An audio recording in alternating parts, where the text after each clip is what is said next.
इस वीडियो में बात करने वाले हैं नीट बायोलॉजी के एक chapter cell the unit of life के बारे में। तो सबसे पहले जैसा कि आप जो देखते हैं दो तरीके के लिविंग एंड नॉन लिविंग आपको देखने को मिलते हैं इस वर्ल्ड में। कुछ लिविंग होती हैं चीज़ें, कुछ नॉन लिविंग होती हैं। तो इनमें आप डिफरेंशिएट कैसे करेंगे? सबसे पहले तो ये जो फीचर हैं आपके लिविंग क्या है ऐसा जो वो लिविंग है और नॉन लिविंग में ऐसा क्या नहीं है। तो यहाँ पर लिविंग जो होता है वो आपका बना होता है सेल से। सेल जो होती है आपकी यूनिट होती है, स्ट्रक्चरल और फंक्शनल यूनिट होती है। इसके बारे में बात करेंगे, डेफिनेशन के बारे में क्या है, इसको कैसे समझना है। तो सेल जो होती है वो आपका लिविंग बना रही है। इस सेल की वजह से हम कह रहे हैं कि ये लिविंग है। ये सेल प्रेजेंट नहीं होती नॉन लिविंग में। तो ये डिफरेंस होता है। अब ये जो वर्ल्ड है इसमें अर्थ पे कुछ ऑर्गेनिज्म ऐसे होते हैं जिनमें एक सिंगल सेल होती है, जो सिंगल सेल से बने होते हैं। सिंगल सेल वाले को हम बोलेंगे यूनिसेलुलर। यूनी का मतलब होता है सिंगल, सेलुलर यानी कि सेल से बना हुआ है जो। तो सिंगल सेल से जो बना होता है उसको हम यूनिसेलुलर ऑर्गेनिज्म कहते हैं। एक होता है हमारे पास जो मल्टीपल सेल से बना होगा, उसको हम बोलेंगे मल्टी सेलुलर ऑर्गेनिज्म। मल्टी यानी कि इसमें मल्टीपल है और सेल यानी कि सेलुलर यानी कि सेल से बना हुआ है। तो ये दो तरीके के ऑर्गेनिज्म हमें देखने को मिलते हैं। एक होते हैं यूनिसेलुलर, दूसरे होते हैं मल्टी सेलुलर। अब इसके बाद जो यूनिसेलुलर ऑर्गेनिज्म होते हैं हमारे पास, जो यूनिसेलुलर हैं, इनको हम लिविंग कब बोलेंगे कि ये यूनिसेलुलर लिविंग क्यों है, क्यों बोल रहे हैं? क्योंकि इनका एक इंडिपेंडेंट एग्जिस्टेंस होता है। इंडिपेंडेंट एग्जिस्टेंस का मतलब है ये डिपेंड नहीं है किसी पे। डिपेंड का वो मतलब नहीं है जो पैरासाइट अगर आप समझ रहे हैं वो चीज़ नहीं है यहाँ पे। डिपेंडेंट का यहाँ पे मतलब है आपका अकेला माइटोकॉन्ड्रिया होता है, वो डिपेंडेंट नहीं होता है। माइटोकॉन्ड्रिया एक सेलुलर ऑर्गेनेल है, ये आपका सेल के अंदर मिलेगा। आप सेल से जो छोटा कुछ भी होगा ना वो इंडिपेंडेंट एग्जिस्टेंस नहीं कर सकता, खुद नहीं जी सकता। लेकिन जो यूनिसेलुलर ऑर्गेनिज्म है उसमें सिंगल सेल है, वो अपने आप जी सकता है, इंडिपेंडेंट एग्जिस्टेंस है उसका, उसकी लाइफ चल सकती है। और इसी के साथ में यहाँ पर दूसरा है कि वो जो लाइफ के एसेंशियल फंक्शन है उनको परफॉर्म कर सके। एसेंशियल फंक्शन ऑफ लाइफ यानी कि इसका मतलब क्या हुआ कि यूनिसेलुलर ऑर्गेनिज्म जो है आपके मेटाबॉलिज्म कर पाएंगे। यूनिसेलुलर आपके जो मेटाबॉलिज्म कर पाएंगे, ये डिवाइड कर पाएंगे। तो जो भी लाइफ को सस्टेन करने के लिए जो फंक्शन ज़रूरी है वो ये परफॉर्म कर पाएँ। यहाँ पर एक इम्पॉर्टेंट नाम आता है आपका एंटन वॉन लीवनहॉक। इन्होंने जो लाइव सेल, एक जीवित सेल, जो जीवित कोशिका है, लाइव सेल की जो डिस्कवरी की है। लिविन है क्या है, तो इन्होंने लाइव सेल को डिस्कवर किया था। लाइव सेल मतलब जो जिंदा थी, जिंदा सेल को इन्होंने अपने माइक्रोस्कोप में देखा। तो पहली फर्स्ट जो लाइव सेल को देखा किसी ने वो एंटन वॉन लीवनहॉक थे। इसके बाद आपके रॉबर्ट ब्राउन आते हैं, एक रॉबर्ट ब्राउन। इन्होंने न्यूक्लियस को डिस्कवर किया था, रॉबर्ट ब्राउन ने। तो रॉबर्ट ब्राउन, दो नाम आपको याद रखने, एक एंटन वॉन लीवनहॉक जिन्होंने लाइव सेल को डिस्कवर किया था, रॉबर्ट ब्राउन जिन्होंने न्यूक्लियस को डिस्कवर किया था। यहाँ पर अगर हम सेल की बात करें तो डिफरेंट टाइप के आपने सेल देखी होंगी डायग्राम में। कोई सर्कुलर होती है, किसी को हम रेक्टेंगुलर, किसी को ऐसी स्ट्रेट बना देते हैं, ऐसी कोई स्पिंडल से बनाते हैं। तो डिफरेंट टाइप की आपको सेल देखने को मिलती हैं बॉडी में, जिनके डिफरेंट फंक्शन होते हैं। तो उन सब के बारे में अभी बात करते हैं हम। पर उससे पहले एक इम्पॉर्टेंट जो चीज़ थी सेल के बारे में, कि सेल जो होती है वो आपकी स्ट्रक्चरल एंड फंक्शनल यूनिट होती है। अब इसका मतलब क्या होता है स्ट्रक्चरल एंड फंक्शनल यूनिट का? कोई भी स्ट्रक्चर जो बना होता है वो किसी एक यूनिट के रिपीटेशन से बना होता है। मतलब मान लीजिए आपकी जो आप कभी छोटे क्लास में थे तो आपकी जो नोटबुक थी उसमें पीछे आपको देखने को मिले होंगे डॉट डॉट ऐसे रख के आते हैं, आपको उनको मैच करना होता है और एक कोई फिगर बनता है यहाँ पे। तो यहाँ पर सिंगल डॉट जो है वो बार बार रिपीट होकर आपके फिगर बना रही है। ये एग्जांपल अगर नहीं समझ में आया हो, मान लीजिए आपके घर की दीवार बन रही है, जो घर है उसकी वॉल बन रही है कोई, तो वहाँ पर क्या होता है, आपकी जो ब्रिक ईंट होती है, एक ईंट उसके ऊपर एक ईंट ऐसे लगती है। तो ये एक जो सिंगल ईंट है इसी को अपन बार बार रिपीट कर रहे हैं सेम मैनर में, तो ये स्ट्रक्चर बनाने में हेल्प कर रही है। तो ये स्ट्रक्चरल यूनिट हो गई, क्या हो गई, ये इसकी स्ट्रक्चरल यूनिट। ऐसे ही सेल जो होती हैं आपकी, एक सेल जो होती है वो दूसरी सेल के साथ तीसरी चौथी टिश्यू बनाएगी, टिश्यू जो आपके ऑर्गन सिस्टम बनाएंगे, ऑर्गेनिज्म बन जाएगा। तो एक जो सिंगल सेल होती है वो रिपीट कर रही है, शेप उसका कुछ भी हो सकता है बट वो रिपीट कर रही है, तो एक रिपीट करके स्ट्रक्चर बना रही है, इसलिए स्ट्रक्चरल यूनिट है। इसके बाद फंक्शनल यूनिट क्यों है, आपका जो ऑर्गन है, मान लीजिए आपका लीवर है, अब लीवर आपका कोई काम कर रहा है, वो काम एक्चुअली कौन कर रहा है, आपका लीवर जो है वो किससे बना है, आपका एक्चुअली टिश्यू ऑर्गन है एक, तो ये टिश्यू से बना होगा, टिश्यू आपका सेल से बना होगा। तो एक्चुअली ये काम कौन कर रहा है लीवर का, ये सेल कर रही है। आपका ब्रेन है, आप सीख रहे हैं, तो ये इन्फॉर्मेशन कौन रिटेन कर रहा है, न्यूरॉन्स। आपके न्यूरॉन्स ये काम कर रहे हैं कि जो आप सीख रहे हैं उसको ध्यान रखा जाए। यस, ब्रेन ऑर्गन है बट काम कौन कर रहा है, मेन फंक्शन कौन कर रहा है, आपके सेल्स। तो ये फंक्शनल यूनिट है। आपकी जो एक सेल है वो एक फंक्शन करेगी, दूसरा सेल दूसरा फंक्शन करेगी, बट करता कौन है, ये फंक्शन सेल करती है, इसलिए ये फंक्शनल यूनिट है। तो ये स्ट्रक्चरल और फंक्शनल यूनिट होती हैं। जैसे जैसे माइक्रोस्कोप जो है डेवलप होते गए डिफरेंट, तो यहाँ पर हमें चेंज देखने को मिले हैं सेल के स्ट्रक्चर जो हमें पहले पता थे। उसके बाद जैसे यहाँ पे रॉबर्ट ब्राउन ने न्यूक्लियस डिस्कवर किया, इसके बाद हमें और भी चीज़ें देखने को मिली कि सेल ऑर्गेनेल क्या होते हैं, न्यूक्लियस के अलावा और क्या होता है, डिफरेंट स्टेनिंग करना सीखा।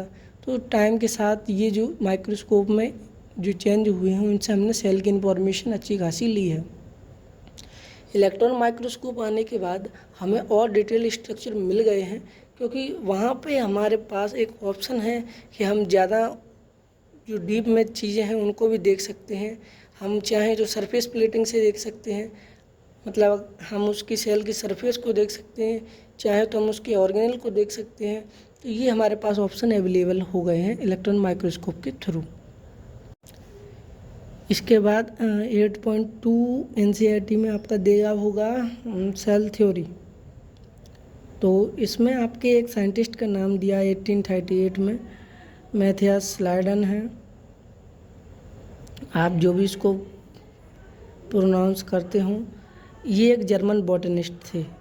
जर्मन बॉटनिस्ट का मतलब क्या होता है मैं बताता हूँ। तो ये आपके जर्मन, एक तो जर्मन तो आपकी क्या हुई सिटीजनशिप, जर्मन कंट्री के थे, और बॉटनिस्ट थे यानी कि ये प्लांट की स्टडी करते थे, ये प्लांट की स्टडी करते थे। तो इन्होंने क्या बताया सेल थ्योरी में, इन्होंने बताया कि जो प्लांट होता है आपका, ये डिफरेंट प्लांट की स्टडी करके देखा इन्होंने कहा कि प्लांट जो होता है उसमें टिश्यू होता है, और टिश्यू जो होता है वो सेल से बना होता है। वही चीज़ है जो हम आज जानते हैं।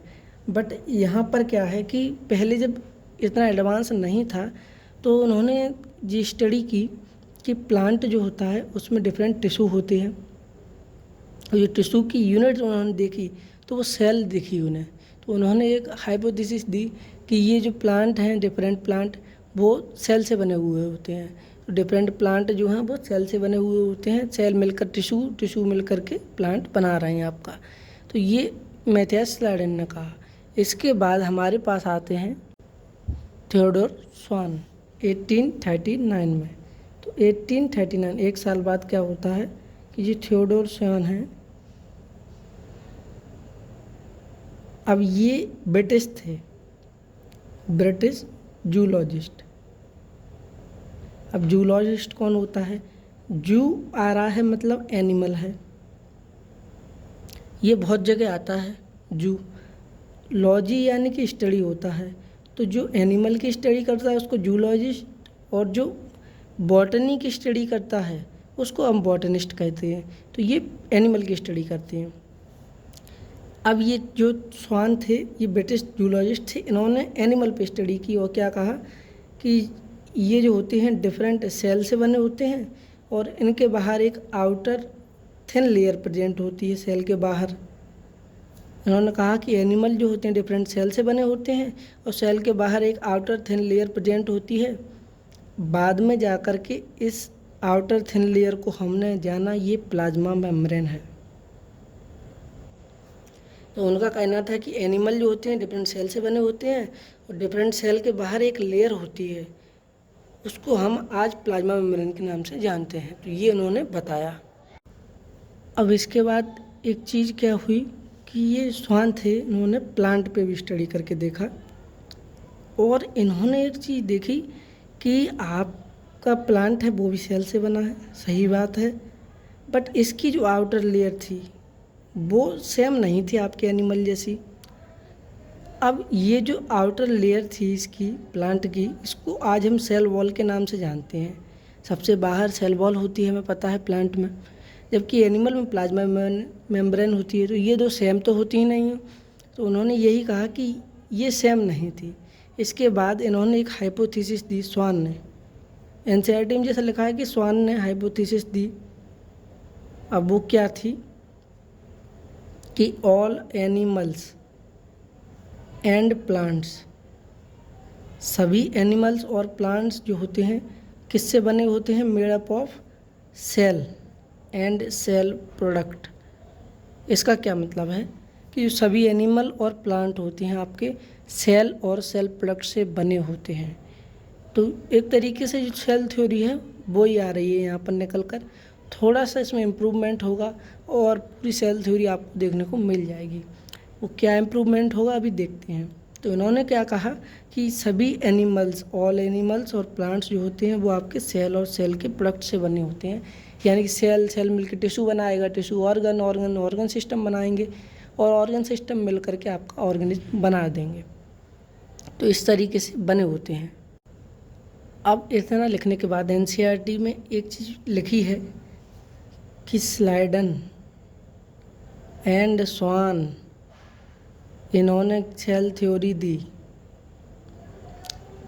एक्चुअली ये हाइपोथेसिस है, इसमें कंप्लीट सेल थ्योरी नहीं है स्लाइडन एंड स्वान की। तो ये अभी कंप्लीट होगी। तो एनसीईआरटी ने क्या लिखा कि स्लाइडन एंड स्वान ने सेल थ्योरी दी, बट इसमें एक प्रॉब्लम है। प्रॉब्लम ये है कि अगर आप ये कह रहे हैं कि सभी एनिमल्स और प्लांट सेल से बने होते हैं, ठीक है मान लिया, अब आगे क्या। एक ऑर्गेनिज्म मान लो जी, ये कोई एक एलिफेंट है मान लो, ये एक ह्यूमन है कोई। अब आगे क्या है, मान लिया हमने सेल से बने हुए हैं, यहाँ पर हमने देखा कि इंजरी भी होती है हमें। ऐसा होता है कई बार कि चोट लग जाती है हमें, तो सेल की डेथ हो जानी चाहिए। तो वो इसका काम नहीं करना चाहिए बिल्कुल भी, बट हमने देखा है कि हीलिंग होती है। दूसरा सवाल, आगे कैसे प्रोजेनी बनेंगे। भैया एक मान लीजिए ये ह्यूमन एक था, अब इसमें सेल से बने थे, सेल कहाँ से आई। प्रॉब्लम ये है कि सेल आई कहाँ से, इसका कोई जवाब इनके पास नहीं था। तो क्या होता है, यहाँ पर एक साइंटिस्ट आते हैं रुडोल्फ विर्चो, ये बोलते हैं ओमनिस सेलुला ई सेलुला।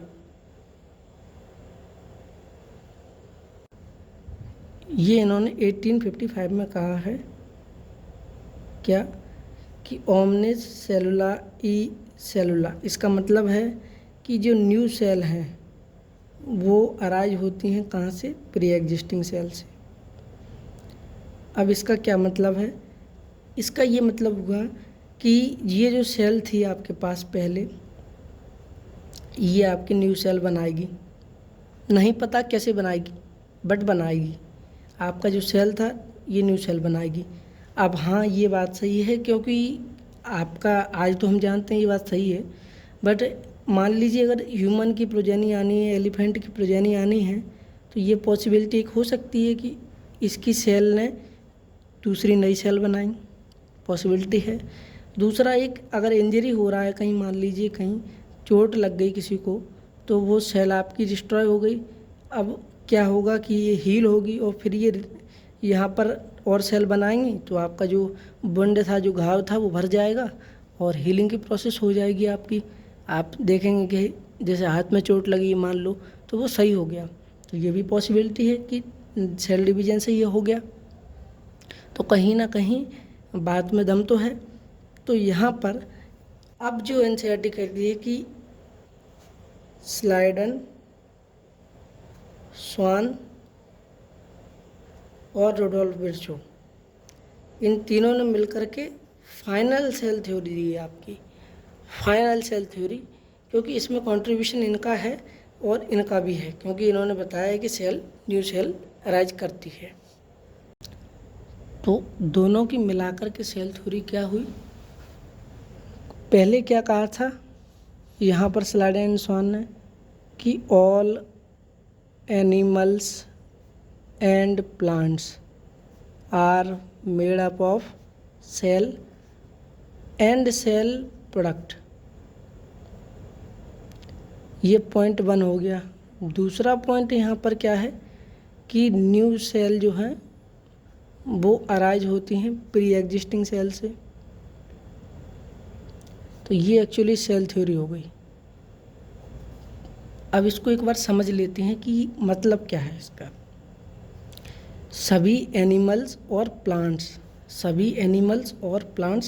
सेल से बने होते हैं और सेल प्रोडक्ट से बने होते हैं। मतलब है कि सेल जो है वो रिपीट होकर के आपके डिफरेंट एनिमल्स और प्लांट्स बना रही हैं। जब एनिमल्स और प्लांट्स की हम बेसिक यूनिट देखेंगे, जो स्ट्रक्चरल फंक्शनल यूनिट है, जो फिजियोलॉजिकल यूनिट है आपकी, एनाटॉमिकल यूनिट है।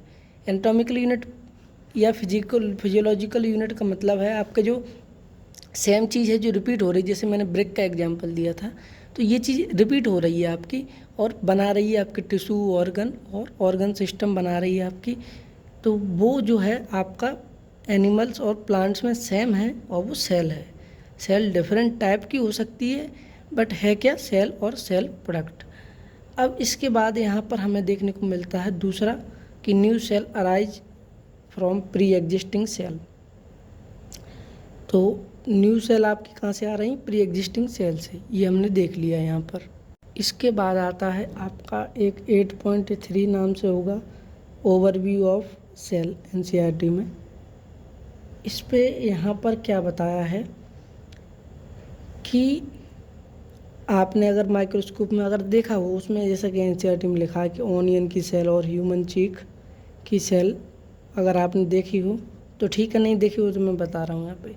ऑनियन क्या है? आपका प्लांट है, ठीक है। ह्यूमन चीक ये आपका एनिमल है। अब देखो, अब आप खुद ही बता सकते हैं, अगर प्लांट है ऑनियन, तो ऑनियन के सबसे बाहर क्या होगा? सेल वॉल होगी, उसके बाद सेल मेम्ब्रेन होगी। एनिमल में क्या होगा? आपके ह्यूमन में सबसे बाहर सेल मेम्ब्रेन होगी। इसके बाद यहाँ पर बताया है यूकैरियोटिक और प्रोकैरियोटिक में डिफरेंस। अब यूकैरियोटिक और प्रोकैरियोटिक क्या होता है? सबसे पहले मैं यहाँ पे टर्म लिख देता हूँ, यूकैरियोटिक और प्रोकैरियोटिक।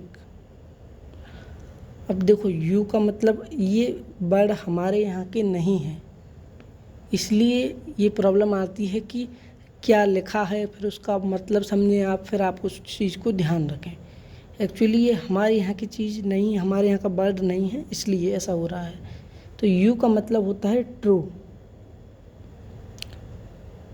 कैरियोटिक, इसका मतलब होता है न्यूक्लियस। प्रो का होता है मतलब प्रिमिटिव, और कैरियोटिक का होता है मतलब न्यूक्लियस। अब एक है ट्रू न्यूक्लियस और एक है प्रिमिटिव न्यूक्लियस। इसका क्या मतलब है? सबसे पहले जब लाइफ अर्थ पे आई, तो उसके बाद सबसे पहले जब प्रिमिटिव न्यूक्लियस आपका बना, यानी कि सिंपल सेल थी, सिंगल सिंपल सेल थी, उसमें हमें देखने को मिलते हैं प्रिमिटिव न्यूक्लियस, जैसे कि बैक्टीरिया हुआ, आपके जो डिफरेंट टाइप्स के बैक्टीरिया हैं उनमें प्रिमिटिव न्यूक्लियस आपको देखने को मिलता है। यूकैरियोटिक हमें ह्यूमन में देखने को मिलता है। अब यहाँ पे डिफरेंस क्या है, दोनों के बाहर एक सेल मेम्ब्रेन होगी, सही बात है। यहाँ पर जो न्यूक्लियस होगा, यहाँ पर न्यूक्लियस होगा, इसके अराउंड एक मेम्ब्रेन होती है और इस मेम्ब्रेन को हम बोलते हैं न्यूक्लियर मेम्ब्रेन। यहाँ पर न्यूक्लियस के अराउंड मेम्ब्रेन नहीं होती प्रोकैरियोटिक में, एब्सेंट होती है। न्यूक्लियर के अराउंड मेम्ब्रेन नहीं होती है। क्या है ये, ऐसे नहीं आएगा समझ में, ये दूसरे तरीके से आएगा। मान लीजिए ये एक सेल है, ये एक प्रोकैरियोटिक सेल है। अब यहाँ पर न्यूक्लियस जो है, सेल में सबसे बाहर प्लाज्मा मेम्ब्रेन होता है, अंदर कहीं डीएनए होता है। तो आपका जो डीएनए है वो कहीं अंदर है मान लीजिए। अब ये जो डीएनए होता है इसको एक लिपिड की मेम्ब्रेन कवर करती, ये प्लाज्मा मेम्ब्रेन है, ये ऐसी ही एक आपकी न्यूक्लियर मेम्ब्रेन होती है, लिपिड की बनी होती है, सेम टाइप की होती है, तो वो आपकी जो है कवर करती है। लेकिन जो यूकैरियोटिक होता है तो इसमें आपका जो डीएनए होता है वो ऐसे ही होता है, मतलब सेल में अंदर है बट कोई ऐसी बाहर कोई कवरिंग नहीं है न्यूक्लियर मेम्ब्रेन की तरह, कुछ ऐसा नहीं है। इसमें सिर्फ प्लाज्मा मेम्ब्रेन है और ये डीएनए डला हुआ है इसमें। तो ये एक डिफरेंस होता है प्रोकैरियोटिक और यूकैरियोट में। अब इसके बाद यहाँ पर एक चीज़ आप देखेंगे कि ये न्यूक्लियस हो गया, ये न्यूक्लियर मेम्ब्रेन के अंदर जो भी एरिया है न्यूक्लियस है, यहाँ पर भी न्यूक्लियस प्रेजेंट होता है।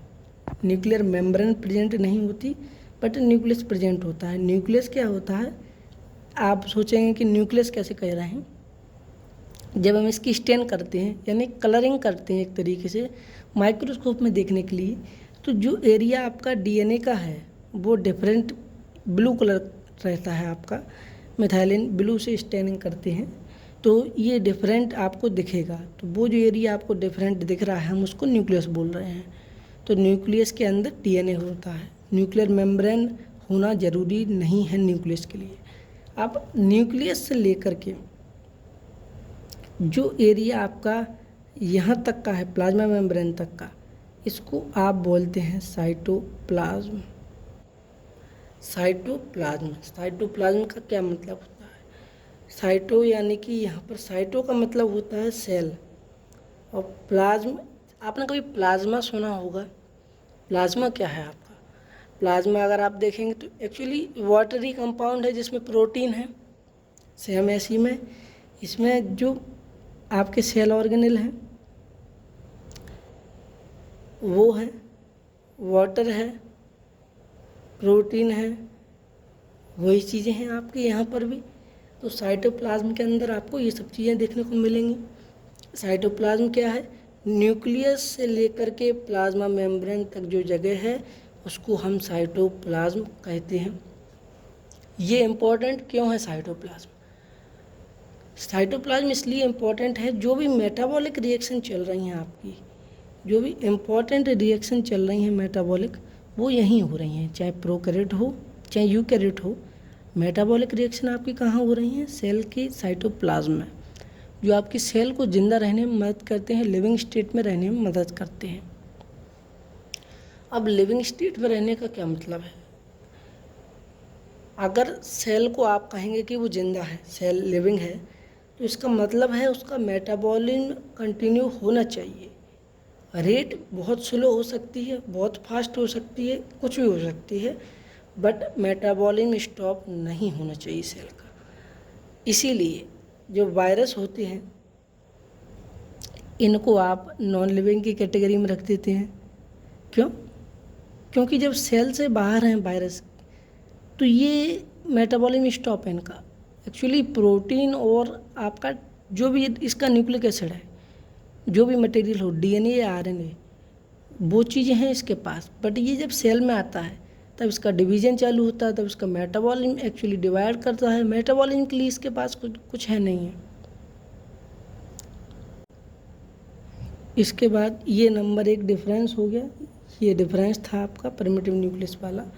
ये डिफरेंस नहीं है, ये सिर्फ ये जो चीज़ें हैं ये एक्सप्लेन की हैं, ये डिफरेंस नहीं है। दूसरा आपका डिफरेंस आता है यूकैरियोट में कि इसमें सेल ऑर्गेनेल प्रेजेंट होते हैं, कौन से, मेम्ब्रेन बाउंड भी रहते हैं सेल ऑर्गेनेल। यहाँ पर सेल ऑर्गेनेल एब्सेंट होते हैं। बट यहाँ पर एक एक्सेप्शन आता है, वो है राइबोसोम, वो यहाँ प्रेजेंट होता है और यहाँ भी प्रेजेंट होता है। राइबोसोम भले ही दोनों में अलग तरीके के होते हों, यूनिट राइबोसोम की अलग हों, बट एक्चुअली सेम चीज़ है, सेम काम करते हैं, तो दोनों में प्रेजेंट होते हैं राइबोसोम। तो ये चीज़ आपको एक ध्यान रखनी है, कुछ चीज़ें दोनों में प्रेजेंट होती हैं। तो ये जो राइबोसोम होते हैं ये नॉन मेम्ब्रेन बाउंड होते हैं, ये आपको ध्यान रखना है। दोनों में ही नॉन मेम्ब्रेन बाउंड होंगे, इसमें भी नॉन मेम्ब्रेन बाउंड है राइबोसोम। तो क्वेश्चन कभी कभी आता है कि non membrane bound cell organelle क्या है, राइबोसोम। अब यहाँ पर एक चीज कन्फ्यूजन नहीं करना है, एक टर्म और आएगा आगे, लाइसोसोम। ये मेम्ब्रेन बाउंड है लाइसोसोम, राइबोसोम नहीं है, आपको कन्फ्यूज नहीं होना है। तो इसके बाद एक चीज़ आती है कि राइबोसोम जो होते हैं आपके साइटोप्लाज्म में होते हैं। ये जो सेल ऑर्गेनेल थे ये यूकैरियोटिक के साइटोप्लाज्म में थे, ये राइबोसोम होते हैं यूकैरियोटिक प्रोकैरियोटिक के साइटोप्लाज्म में। साथ ही में राइबोसोम और भी जगह हमें देखने को मिलती है, वो कहाँ है, आपका एक सेल ऑर्गेनेल होता है आपके यूकैरियोटिक में, एंडोप्लाज्मिक रेटिकुलम, इससे अटैच रहते हैं एक तो राइबोसोम। इसके अलावा और कहाँ मिलती है हमें, क्लोरोप्लास्ट में, ये प्लांट में होगा और माइटोकॉन्ड्रिया में। तो यहाँ 3 जगह हमें देखने को मिलते हैं, क्लोरोप्लास्ट, माइटोकॉन्ड्रिया, एंडोप्लाज्मिक रेटिकुलम। ये तीनों हैं क्या, ये तीनों आपके सेल ऑर्गेनेल हैं। एक सेल होती है, इसमें ये न्यूक्लियस होता है, बाहर प्लाज्मा मेम्ब्रेन होती है, बीच में यूकैरियोट में आपके सेल ऑर्गेनेल प्रेजेंट होते हैं, प्रोकैरियोट में सिर्फ राइबोसोम देखने को मिलेगा आपको। यहाँ पर यूकैरियोट में आपको न्यूक्लियर मेम्ब्रेन मिलती है, प्रोकैरियोट में कोई भी न्यूक्लियर मेम्ब्रेन नहीं होती है। तो ये आपके 2 डिफरेंस हो गए। जो आपकी एनिमल सेल होती है, यहाँ पर आपकी जो एनिमल सेल होती है इसमें एक और चीज़ होती है जो नॉन मेम्ब्रेन बाउंड है, नॉन मेम्ब्रेन बाउंड है, ये होता है आपका सेंट्रोसोम। अब ये सेंट्रोसोम क्या हो, सोम मतलब होता है बॉडी और सेंट्रो का मतलब यहाँ पर है सेंट्रियोल। तो जो सेंट्रियोल कंटेनिंग बॉडी है उसको हम सेंट्रोसोम कहते हैं। अब ये सेंट्रोसोम फिर भी नहीं समझ में आया हमारे क्या होता है।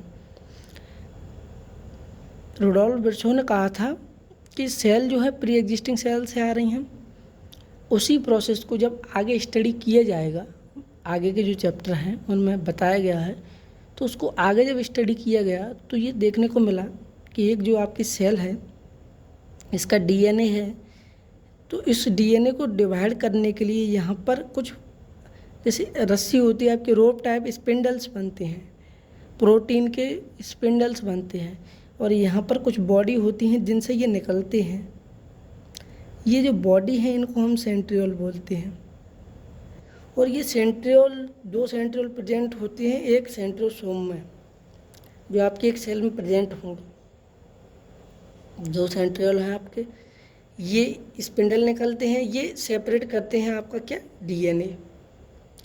तो दोनों सेल में तभी तो डीएनए जाएगा, अगर डीएनए डिवाइड ही नहीं होगा दोनों सेल में तो फिर 2 सेल में डीएनए कहाँ से आएगा। तो इस तरीके से सेंट्रोसोम जो होता है वो 2 सेंट्रियोल कैरी करता है। इसके बाद कुछ इम्पोर्टेंट डाटा दिया हुआ है आपका जो एनसीईआरटी में है, अगर वो क्वेश्चन बन के आ जाता है कभी कभी, तो वो ये है कि आपकी डिफरेंट टाइप की सेल्स होती हैं और डिफरेंट साइज होता है। जैसे माइकोप्लाज्मा आपका होता है। अब ये माइकोप्लाज्मा कहाँ से आ गया, ये क्या चीज़ है माइकोप्लाज्मा, बीच में आ गया। तो ये जो माइकोप्लाज्मा होते हैं इसका एक और नाम होता है पीपीएलओ, प्लूरोनिमोनिया लाइक ऑर्गेनिज्म, मैं यहाँ पे लिख देता हूँ प्लूरोनिमोनिया लाइक ऑर्गेनिज्म। अब इनकी एक ख़ास बात होती है, ये सेल है, इनके पास सेल है, बट जो आपकी सेल वॉल होती है वो इनमें एब्सेंट होती है। तो ये माइकोप्लाज्मा में लेंथ दे रखी है आपका डाटा में 0.3 माइक्रोमीटर लेंथ। तो ये इतने छोटे होते हैं, इनकी 0.3 माइक्रोमीटर लेंथ है, ये इतने छोटे हैं। माइक्रोमीटर क्या होता है आपका, फिजिक्स में आपने पढ़ा होगा 10⁻⁻⁶ मीटर को कहते हैं हम माइक्रोमीटर। तो ये इतनी स्मॉल यूनिट है। अब अगर आपके पास अच्छा माइक्रोस्कोप नहीं था तो आप ये सब चीज़ें नहीं देख पा रहे थे उस टाइम पे। तो ये प्रॉब्लम हो रही थी माइक्रोस्कोप ना होने की वजह से। बाद में एडवांस होती गई चीज़ें तो आपने स्टडी कर ली। बैक्टीरिया का डाटा दे रखा है 3 to 5 माइक्रोमीटर, 3 to 5 माइक्रोमीटर होता है बैक्टीरिया। आरबीसी का, एक ह्यूमन आरबीसी का डाटा दे रखा है 7 माइक्रोमीटर डायमीटर है, लेंथ नहीं है, डायमीटर है, ध्यान रखना। ऐसी कोई सेल हुई ये डायमीटर होता है उसका, बट ये ऐसा होगा नहीं। क्यों नहीं होगा इसमें, क्योंकि आरबीसी जो होती है आपकी वो ऐसी होती नहीं है, स्फेरिकल नहीं होती आपकी आरबीसी। आरबीसी जो होती है आपकी कहीं आपको डंबल शेप देखने को मिलेगी, डंबल शेप कहते हैं जिसको। बाइकॉनकेव होती है आपकी आरबीसी एक्चुअली, तो बाइकॉनकेव होती है आरबीसी। तो उसमें जो आपका डायमीटर है वो 7 माइक्रोमीटर दे रखा है। लॉन्गेस्ट सेल नर्व सेल है, लॉन्गेस्ट सेल होती है नर्व सेल। तो ये जो थोड़ा सा डाटा था वो आपको मैंने बता दिया। इसके बाद सेल टाइप दे रखा है, यहाँ पर लिख देता हूँ मैं, सेल टाइप दे रखा है। तो कोई पॉलीगोनल होती है, कोई क्यूबॉइड होती है, कोई जो आपकी स्फेरिकल हो सकती है, आपकी थ्रेड लाइक होती हैं, धागे जैसी इर्रेगुलर होती हैं। तो डिफरेंट टाइप की सेल होती हैं और ये डिपेंड करता है सेल क्या फंक्शन कर रही है, उस तरीके का शेप हो जाता है। एक इम्पॉर्टेंट चीज़ है जो आपको पता ही होगी वैसे तो, वो ये है कि जो ऑस्ट्रिच होता है ये एक आपका एनिमल होता है।